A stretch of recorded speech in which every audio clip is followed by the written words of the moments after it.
అట్లయితే వెదర్ రిపోర్ట్తో మీ ముందుకైతే వచ్చాను. ఏపీ తెలంగాణకు సంబంధించి క్లియర్ ఇన్ఫర్మేషన్తో మీ దగ్గరికి రావడం జరిగింది. సో మనకి ఇక్కడ చూసుకోవచ్చు గురువారంకి సంబంధించి. గురువారంకి సంబంధించి వర్షాలు అయితే రాబోతూ ఉన్నాయన్నమాట.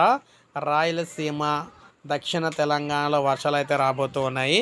సో మనం చూసుకుంటే అల్పపీడన ప్రభావం అనేది ప్రజెంటు అటు తెలంగాణ, ఇటు ఆంధ్రప్రదేశ్, ఇటు కర్ణాటక, ఇటు తమిళనాడు ఈ 4 ప్రాంతాల మధ్య కేంద్రీకృతం అయితే ఉందన్నమాట.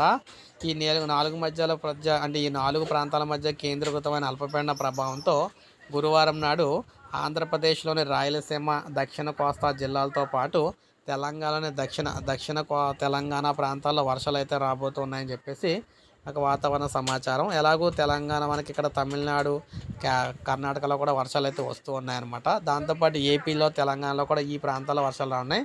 అటు ఉత్తర తెలంగాణ, అటు ఉత్తరాంధ్ర జిల్లాల్లో మాత్రం వర్షాలు అయితే రావన్నమాట. అక్కడైతే ఎండలు అయితే కాస్తాయని చెప్తున్నారు. సో ఇది మనకి గురువారంకి సంబంధించిన వెదర్ రిపోర్టు. లైక్ చేయండి, సబ్స్క్రైబ్ చేసుకోవద్దు, మన ఛానల్ సబ్స్క్రైబ్ చేసుకొని ఫాలో అవుతున్నాను.